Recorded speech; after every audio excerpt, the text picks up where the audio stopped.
Alors, parmi les grands défis de ce quinquennat, il y en a qui vous tiennent particulièrement à cœur, et notamment le droit à mourir dans la dignité. À quelle évolution législative seriez-vous favorable sur la question délicate de la fin de vie ?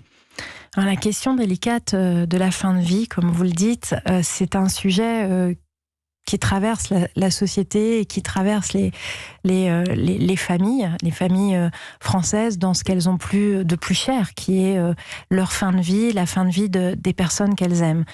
Et moi, je crois qu'aujourd'hui, nous devons avancer sur cette question en permettant à chacun, justement, de choisir cette fin de vie et de pouvoir recourir à une euthanasie si des conditions que nous définirions dans la loi sont remplies, de maladies qui malheureusement a conduit à un diagnostic engageant la vie, dans des souffrances qui ne sont pas apaisables. Donc nous avons travaillé, il faudra que nous continuions ce travail, mais moi je crois que nos concitoyens attendent cette loi, qu'ils attendent cette capacité à pouvoir choisir librement la façon dont ils veulent terminer leur jour, et que cette loi n'enlèvera rien à personne. C'est-à-dire que certains disent « mais nous n'en avons pas besoin, nous... » Je crois que c'est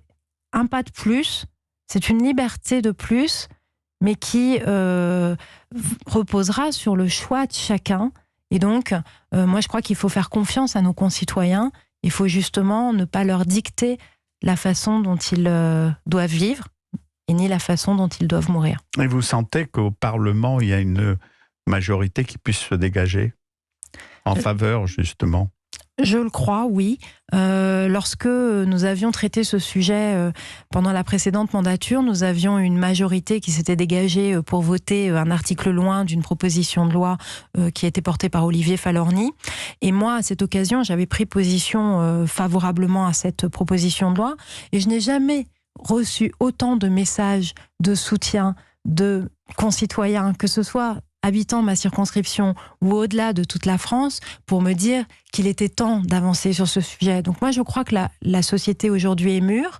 Il faudra, et bien sûr, il faudra travailler sur toute la question de l'accès aux soins palliatifs. Et vous voyez, encore une fois, moi, je ne suis pas celle qui oppose les soins palliatifs et le droit de choisir sa fin de vie.